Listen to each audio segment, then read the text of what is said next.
ফি সাবিলিল্লাহ, তোমাদের কি হলো, তোমরা যুদ্ধ করো না কেন, প্রতিবাদ করো না কেন, অন্যায় বিরুদ্ধে ঢুকে দাঁড়াও না কেন? ইউকাতিলুনা, তোমাদেরকে মুসলমানকে বিভাজন করতেছে, মুসলমানদেরকে অন্যায় হত্যা করতেছে, তোমাদের কি হয়ে গেল? আমরা তো প্রতিবাদ জানাই না, আমরা বলছি এই কোথায় এটা পাওয়া যাবে না, এটা বাইরের কথা। আসলে কি এটা বাইরের কথা বলেন আপনারা? এটা তো পুরাণের কথা। পুরাণের কথা আল্লাহ দিক নির্দেশন দিয়ে দিচ্ছে। কেমন দিক নির্দেশন দিয়ে দিচ্ছে? যে এক মুসলমানের প্রতি যে অন্যায় চলতেছে, তুমি মুসলমান যদি চুপ থাকো, ওই মুসলমানের অভিশাপ আপনার তোমার যায় লাগবে, শব্দ লাগবে। আর আমরা মুসলমান হতে সুবহানাল্লাহ আলহামদুলিল্লাহ দিব, আর অত কিছু কোনো গান দাও বলেন না, নাউজুবিল্লাহ। তাহলে তো জিহাদের আয়াত নাযিল করা কোন দরকার ছিল? আল্লাহ তাআলা সূরা বাকারার ৯৬ নম্বর আয়াত নাযিল করার কোন প্রয়োজন ছিল? সূরা বাকারার ৯৬ নম্বর আয়াত নাযিল করে তো আল্লাহ সমাধান দিচ্ছেন আমাদের, যে আমার বান্দারা তোমরা যখন মসজিদের মধ্যে নামাজে গমন করবা, একটা অন্যায় যদি কেউ প্রতিবাদ যদি না করে, রাসূল বলেছেন যে তিনটা বিষয় জ্ঞান থাকতে হবে। এক নাম্বার কি? এক নাম্বার হলো হাত দিয়া যদি থাকে, হাত দিয়ে চেষ্টা করতে হবে, তাহলে কি করতে হবে? মুখ দিয়া। তারপরে কি? তারপরে কি? অন্তর থেকে ঘৃণা করতে হবে ওই কাজটাকে। যে লোকটা যে এই কাজটা করলো, এই অন্তরে যদি ঘৃণা না থাকে, তাহলে সে মুসলমান তৈরি করছে। মুসলমানের মধ্যে নিজন চলতেছে, মুসলমান তো অন্যায় চলতেছে, আপনি কিছু করেন না, কোনো লাভ না। মসজিদের মধ্যে দোয়া করতে পারেন না, যে এক মুসলমান আরেক মুসলমানকে নির্যাতন চালাচ্ছে, চালা হেদায়েত দেবে, এই কথা বলতে পারেন না। অথচ আল্লাহ রাসূল দোয়া করতেন, নামাজে বলে দোয়া করতেন যে আল্লাহ, আমি যেরকম আমার কাছে সন্তুষ্ট চাই, বাকি ভাইরাও যেন সন্তুষ্ট ভাবে ইসলামের ছায়া করে আসতে পারে। বলেন না সুবহানাল্লাহ। ইসলাম মানে কি বলেন দেখি? ইসলাম মানে শান্তি। এখন ইসলাম অশান্তি উদ্ধারণ করে ফেলাইছে, তার মানে কি? ইসলাম হলে জঙ্গি জঙ্গি সব পূজা হয়, রাজাকার পূজা হয়, অথচ ইসলাম তো শান্তি। ইসলাম মানে শান্তি। আল্লাহ ইসলাম, ইসলাম ছাড়া আর অন্য কোনো মনোনীত ধর্ম আমার কাছে কেবলমাত্র গ্রহণযোগ্য ধর্ম হলো ইসলাম। ইসলাম ছাড়া অন্য কোনো ধর্ম আমরা মানি না। আল্লাহর কাছে, আল্লাহ তাআলার কাছে ইসলাম ছাড়া অন্য কোনো ধর্ম গ্রহণযোগ্য হবে না। আল্লাহ আমাদের স্পষ্ট বলতেছেন, ওয়াকাতিলু ফি সাবিলিল্লাহিল্লাযীনা ইউকাতিলুনাকুম ওয়া লা তা'তাদু ইন্নাল্লাহা লা ইউহিব্বুল মু'তাদিন। ওয়াকাতিলু ফি সাবিলিল্লাহ, তোমরা কি হয়ে গেল তোমাদের? আল্লাহর রাস্তায় তোমরা জিহাদ করো না কেন? মানুষকে একটা মুসলমান ভাই আরেক মুসলমানের প্রতি নির্যাতন চালাচ্ছে, অন্যায়ভাবে ইহুদি নাসারারা মুসলমানের প্রতি নিম্নভাবে অত্যাচার করতেছে, তোমরা কিছু করো না কেন? তোমরা প্রতিবাদ করো না কেন? মন দিয়ে প্রতিবাদ করো না কেন? অন্তর থেকে ঘৃণা করো না কেন? আর খালি মসজিদের মধ্যে যাও, নামাজ পড়া চলে আসো।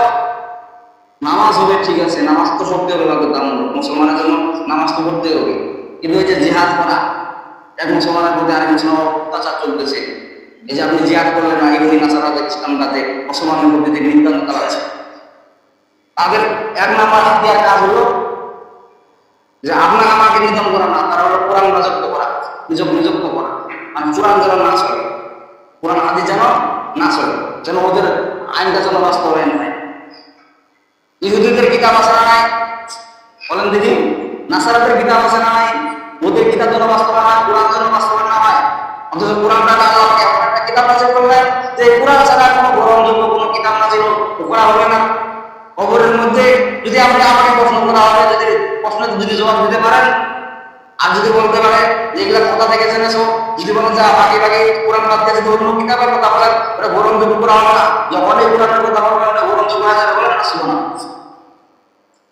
আর কোরআন এটা এমন একটা জিনিস, মানুষের এটা শেখা। এই কোরআনটা মানুষের পথ নির্দেশন দেওয়ার জন্য আল্লাহ নাযিল করেছে। কিভাবে মানুষ চলবে, কিভাবে চলবে না, কিভাবে হালাল হারাম সব কিছুর বয়ান আছে না? সুদের বয়ান আছে না নাই? ঘুষের বয়ান আছে না নাই? চোরের বয়ান আছে না নাই? এখন চোরের বয়ানও আছে। যখন আপনি চোর ধরা পড়বে তখন আর কি করে দাও? হাত কাটে দাও, এই কোরআনের বিধান। আর যখন এই কোরআনের বিধান আইন বাস্তবায়ন হয় না, ওই 3 মাসের জেলে পরে ঢাকায় আপনারা ঠিক কিনা বলে, কারণ কোরআনের আইন বাস্তবায়ন না হয়। আল্লাহ বলেছেন, ওয়াকাতিলু ফি সাবিলিল্লাহিল্লাযীনা ইউকাতিলুনাকুম ওয়া লা তা'তাদু। ওয়াকাতিলু ফি সাবিলিল্লাহ, তোমাদের কি হয়ে গেল? তোমরা আল্লাহর রাস্তায় কেন যুদ্ধ করো না, জিহাদ করো না? ইউকাতিলুনাকুম, অথচ তোমাদের সাথে যুদ্ধ করা হচ্ছে, তোমাদের নিধন করা হচ্ছে, মুসলমানদেরকে অন্যায়ভাবে মারা হচ্ছে। ঠিক আছে, মুসলমানের মধ্যে অন্যায়ভাবে মারা হচ্ছে, নির্যাতন করা হচ্ছে, আর আপনি মুসলমান কোনো প্রতিবাদ করেন না, নির্যাতন চালান। এই নির্যাতন চালানোর পরে কি করতে হবে? ওয়ালা তা'তাদু, তোমরা সীমা লঙ্ঘন করিও না। যুদ্ধের ময়দানে মারামারি করতে যায়, অসহায় ওদেরকে তোমরা হাত তুলে না, কারণ ওরা তো তোমার কোনো ক্ষতি। আর এমন কিছু লোক আছে, কারণ ইহুদি নাসারা এদের চরিত্র খুব খারাপ, এরা এমন প্রকৃতির লোক, তারা হলো মুসলমানকে মারে এবং অন্য শিশু যারা মনে করো কিছু করতে পারে না, শিশুগুলাকে তারা মানে মহিলাদেরকে মানে ঠিক কিনা বলে। কারণ ওদের ভিতরে কিতাবের মধ্যে পুরা মুসলমান আলো নাই। ওরা মানুষকে দমন করতে পারে, মানুষকে কত বলিহিত করতে পারে, মানুষকে অবদস্থ করতে পারে, ওদেরকে ভালো লাগে। এমন কিছু মুসলমানের খাসিয়ত আছে, আরেক মুসলমানের প্রতি তারা কাকে হাই উপকরণ করা যায়, ওরা খুব মজা পায়, বলেন না নাউজুবিল্লাহ। এমন মুসলমান আছে না নাই? মুসলমান আমরা আজকে কোন পর্যায়ে দাঁড়ায় গেছি? আমরা মুসলমান আজকে এমন পর্যায়ে দাঁড়ায় গেছি, আমাদের ভিতরে আরেক মুসলমানের প্রতি মায়া মহব্বত এমন মুসলমান হয়ে গেছে, আরেক মুসলমান ভাই আরেক ভাইকে দেখতে পারে না, বলছে কি নিয়ে আমাদের জমি নিয়ে ভেজাল, বলেন না নাউজুবিল্লাহ। মুসলমান আমরা মুসলমান, তো বিশ্বনবী যে হাদিসের মধ্যে বলতেন যে তোমার যেটা ভালো জিনিস আরেক মুসলমান ভাইকে দান করে দিয়ে দাও, বলেন না সুবহানাল্লাহ। আর আমরা এখন মুসলমান ভাই ভাইয়ের মধ্যে রক্ত দ্বন্দ্ব লাগাই দিয়েছি তুমি জায়গায়, আমি ঠিক না বলেন? এক কাকা উপর দিকে উঠে আর কাকা নিচে নামায়, বলছে কেন? বলছে মুই নিচে আছে, তুই কেন উপরে উঠবি? এইরকম আমরা মুসলমানের যা, আমরা আর দুর্গার মুসলমানের ভালো দেখতে পাই না। বলছেন তুমি যেটা বেশি পছন্দ করো, যেটা ভালোবাসো, ওইটাই আর মুসলমানের জন্য তুমি দান করে দিয়ে দাও, বলেন না। আর আমরা দান করবো কি খালি কমাই দেওয়ার আমরা কেমন করে ন্যায্য অধিকার দিতে পারি না, আর কম দেওয়ার ধান্দা, খালি কমাই দেয়। রসুল বলেছেন তা না, তোমার ভিতরে যদি কিন্তু থাকে, কিন্তু যেন না থাকে যে মুসলমানের প্রতি, তখন আর মুসলমানের কোনো জিনিস দান করবা, তখন বেশি পরিমাণের দান করে দাও, বলেন না শোনা। যেমন এই ক্ষেত্রে টাকার কথাটা বলি, ক্ষেত্রে যত বড় হয় তার থেকে 10-5 টাকা বেশি দেওয়া, ঠিক না বলেন? আপনার কাছে যদি কেউ কোনো ভাঙা পায়, বিশ্বনবী হাদিসের মধ্যে বলেন তাকে আপনার 10 টাকা বেশি দিয়ে আছে, কেন দিয়ে দাও? তার ভেতরে যেন কিন্তু না থাকে, বলেন না সুবহানাল্লাহ। আর ওটাও সভ্যতার হিসাবে আপনার আমল নামায়। আর আল্লাহ বলতেছেন ইন্নাল্লাহা লা ইউহিব্বুল মুতাদিন, ইন্নাল্লাহা নিশ্চয় আল্লাহ তাআলা লা ইউহিব্বুল মুতাদিন, সীমা লঙ্ঘনকারী যারা, তাদেরকে ভালোবাসেন। সীমা লঙ্ঘনকারী তার মানে কি? আপনার কাছে যে পাওনাদার যতটুকু পরিমাণে আপনি পাওনা মিটাই দেবেন, এটা সীমা লঙ্ঘনের ভিতরে, আর যখন কম বেশি করবেন তখন সীমা লঙ্ঘনের বাইরে চলে গেলেন, বলেন না নাউজুবিল্লাহ। আর এই সীমা লঙ্ঘনের ব্যাপারে আল্লাহ বলছেন ইন্নাল্লাহা লা ইউহিব্বুল মুতাদিন, ইন্নাল্লাহা নিশ্চয় আল্লাহ তাআলা লা ইউহিব্বু পছন্দ করেন না, ভালোবাসেন না, মুতাদিন যারা সীমা লঙ্ঘন করে, তার মানে অতিক্রম করে। সীমা লঙ্ঘনকারীকে আল্লাহ তাআলা পছন্দই করেন না, ভালোই বাসেন।